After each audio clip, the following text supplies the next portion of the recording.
Oi, turma do livro As Mais Belas Parábolas de Todos os Tempos, volume 1, Alexandre Rangel, Alimentando a Bondade.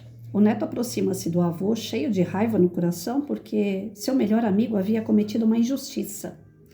O velho diz: deixe-me contar-lhe uma história. Muitas vezes senti grande ódio daqueles que aprontaram, especialmente quando percebi a maldade ou quando eles não se arrependiam.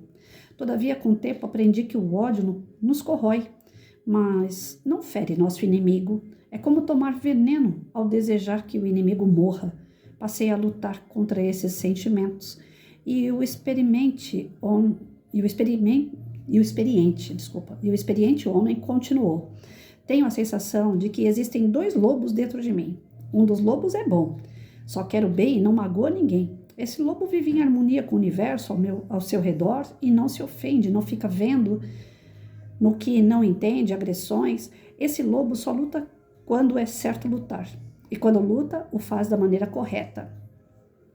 Mas, o outro lobo é cheio de raiva, mesmo pequeninas coisas provocam sua ira, ele briga com todos o tempo todo, sem motivo, não consegue nem pensar porque sua raiva e seu ódio são tão grandes que gastam toda a sua energia mental. É uma raiva inútil porque não mudará o mundo. Às vezes é difícil conviver com os dois lobos dentro de mim porque ambos tentam dominar meu espírito. O garoto atento olhou intensamente nos olhos do avô e carinhosamente perguntou-lhe: qual deles vence, vovô? O avô sorriu e respondeu baixinho: aquele que eu alimento mais frequentemente. Gente, hoje eu tô assustada com as minhas leituras. Ai, Jesus. Eu faço a leitura para os meus amigos no WhatsApp desse livro aqui, ó, Pão Nosso. Peraí, que a mão é meia tortinha. Esse livro aqui, Pão Nosso, do Chico Xavier. Hoje, ele caiu no tema, no 139, ofertas. E ele fala assim, que nós ofertamos aquilo que nós temos.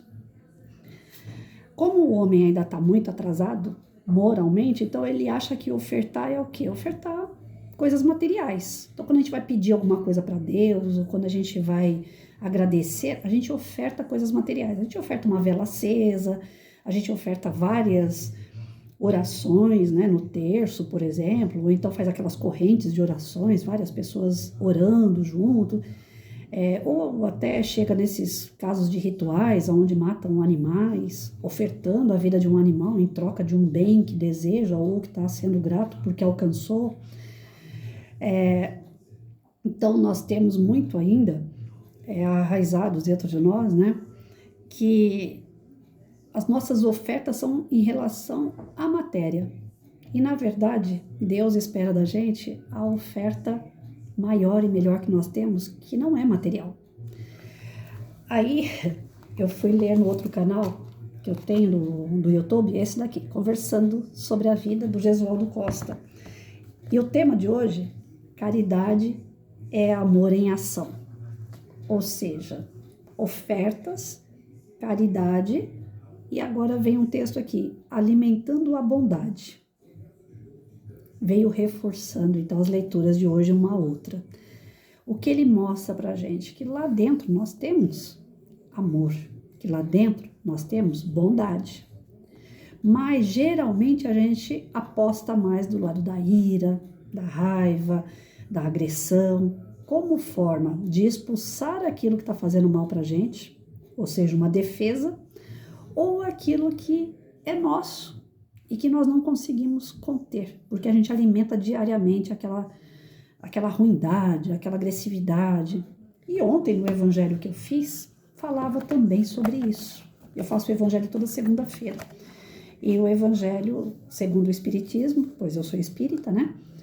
Continha lá cólera.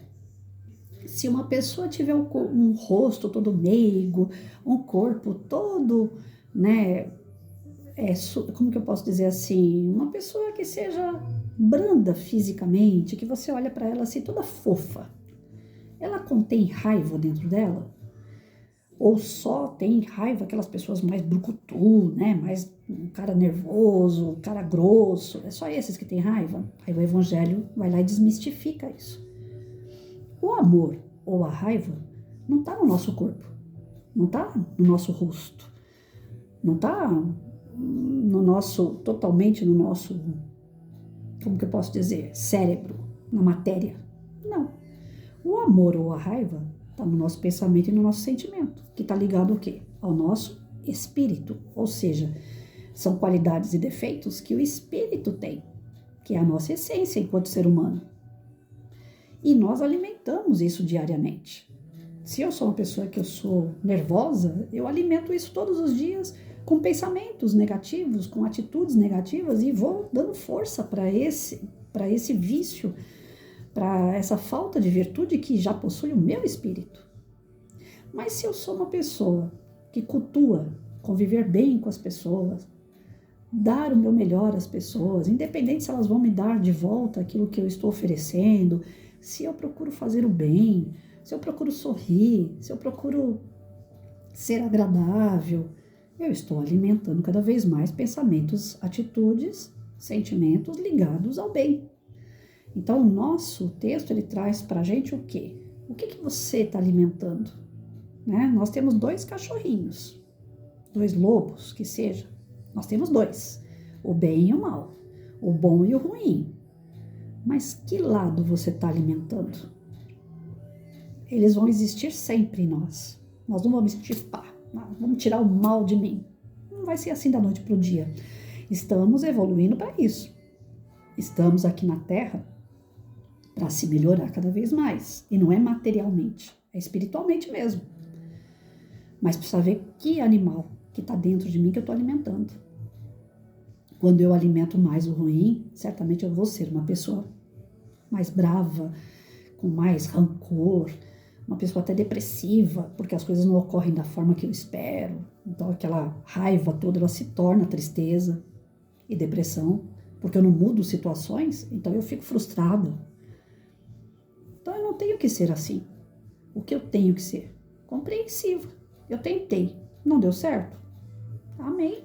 Vai com Deus, aquilo que está me fazendo mal, e eu vou seguindo aqui para procurar o que me faz bem. Isso não significa tornar as coisas descartáveis, principalmente pessoas. Não, você não está me fazendo bem? Vai, vaza. Não é isso. Mas ou eu aprendo a conviver com as diferenças, com aquelas pessoas que são mais difíceis, aceitando elas como são, pegando delas aquilo que é bom para mim, o que não é, eu isolo. Da forma que aquela pessoa pensa, eu não penso, mas eu respeito. Da forma que ela age, eu não concordo, eu não vou agir como ela. Se é possível fazer o meio de campo e conviver com pessoas assim, beleza. Não é possível conviver com pessoas assim, se afasta. A nossa vida, eu sempre falo que é que nem vagões em trem. Tem pessoas que vão subir no vagão, vão fazer a viagem com a gente por um certo tempo, elas vão descer em determinada estação e a gente não. Ou a gente vai descer em alguma estação e elas permanecem em viagem.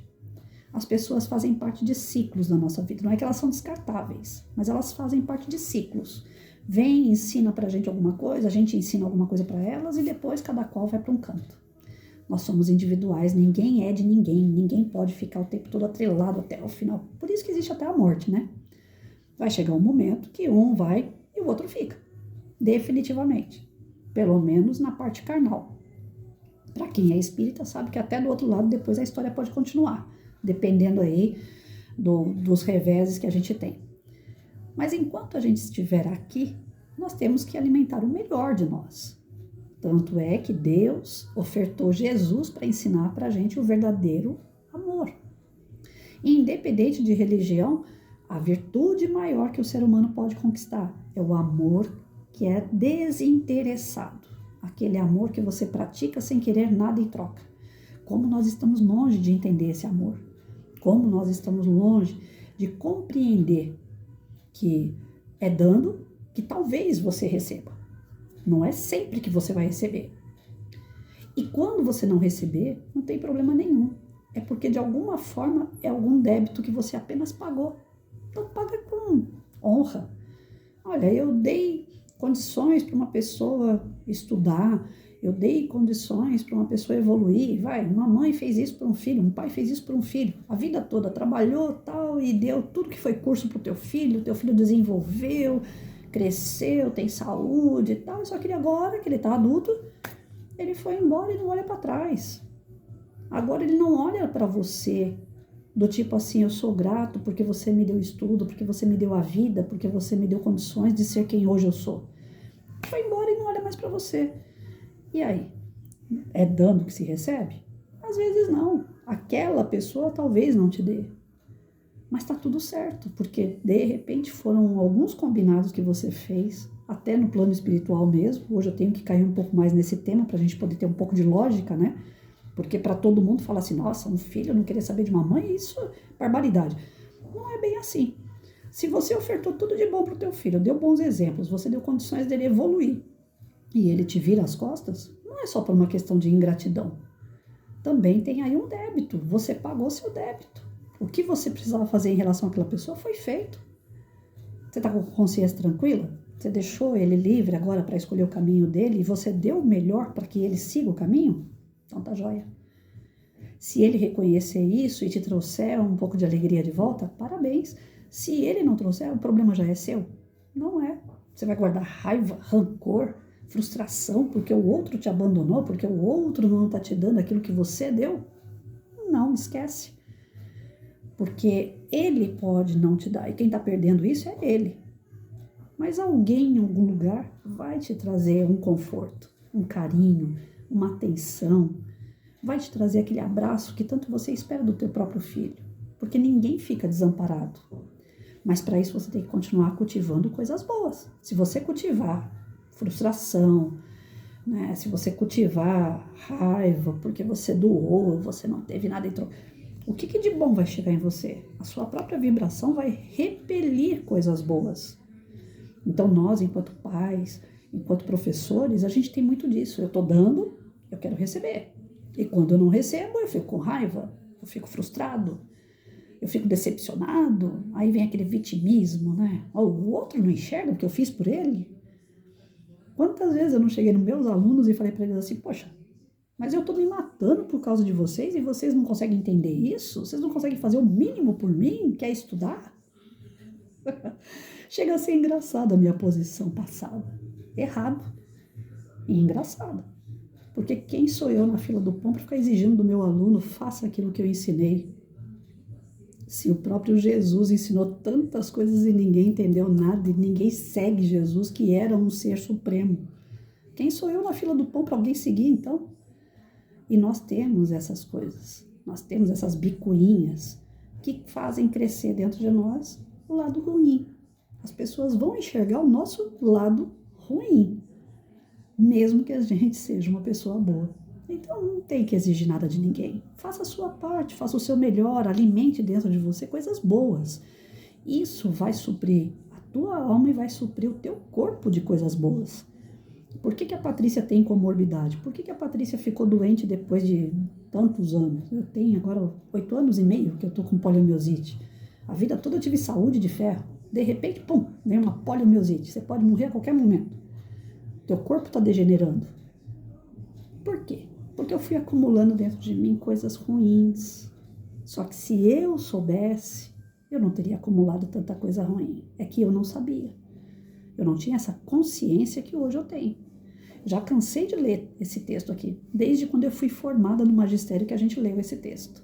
Do cachorrinho bom e um cachorrinho ruim. Aqui tá como lobo, mas era um cachorro na época que a gente estudou. E eu sempre falava da boca para fora que eu estava acumulando dentro de mim o que é bom. Mas eu não prestava atenção nas coisas de ruim, que são menores, mas que causam uma destruição muito maior. As coisas boas, elas parecem ser grandes, elas são vistas. Você percebe o que é bom. Mas o que é ruim, você não percebe. O que é ruim, ele vem assim, bem por trás dos bastidores. Quando você percebe, você já está dentro. Você já fez. Uma discussão, por exemplo, ela começa do quê?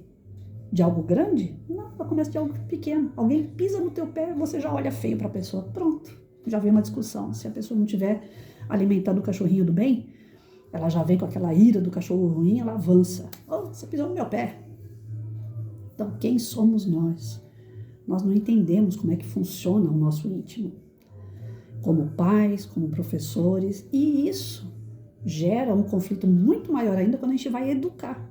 Porque se nós não entendemos de nós, não sabemos o tanto que nós temos de bom e de ruim, Como que a gente pode reconhecer isso num filho, num aluno e trabalhar isso neles para que eles desenvolvam o que é bom? Olha a complexidade que é a gente educar, seja filho ou seja aluno. É muito complexo, gente, porque tem muita coisa que a gente fala, mas a gente não faz. A gente sabe, mas não age como já sabe.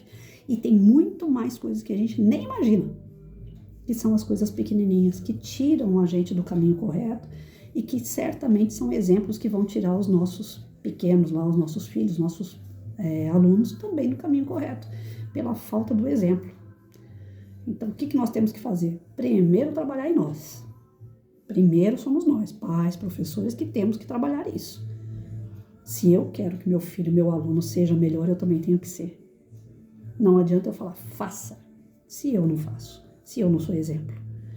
Não adianta eu querer dar se eu não tenho para oferecer.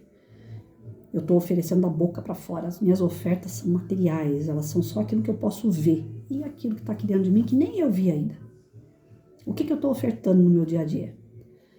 Quando o Joãozinho sai da fila, por exemplo, na escola, como é que eu falo com esse Joãozinho? Oh, sai daí, você saiu da fila, você está atrapalhando todo mundo. Ou você vai chegar no Joãozinho e falar assim, filho, entra na fila, porque se você não ficar na fila, você atrapalha todo mundo aqui, ó. Eu vou mostrar para ele, com o meu tom de voz, sem sair do ritmo, né? Sem ter que gritar. Às vezes vinham umas mães na escola e falavam assim, a professora gritou com meu filho. Eu dava risada, não com ironia, não com falta de respeito, mas lá no meu íntimo eu dava risada. Porque eu sei como que eu sou. E eu não grito. Eu falo nesse tom que eu tô falando com vocês, eu falo numa sala de aula. Só que eu tenho uma tonalidade altiva, né? Eu tenho aquela coisa assim de, opa, vamos ficar todo mundo quieto? Eles entendem pelo tom da minha voz. Não pela altura, mas pelo jeito que eu falo. A criançada já fica assim, opa, mandou sentar. Eu tenho um jeito assim, altivo. Eu não vou falar que é autoritário, meu tom de voz, porque autoritário seria, né? Eu falo e você cala a boca. Não é bem assim. Não era bem assim, mas agora chegou minha vez, então presta atenção.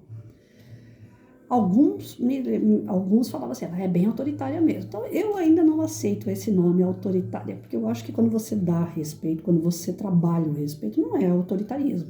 Eu acho que é cada um saber as regras e o momento certo de se pôr. Então, deixar meus alunos falarem, eu sempre deixei, mas eles têm um momento deles falarem.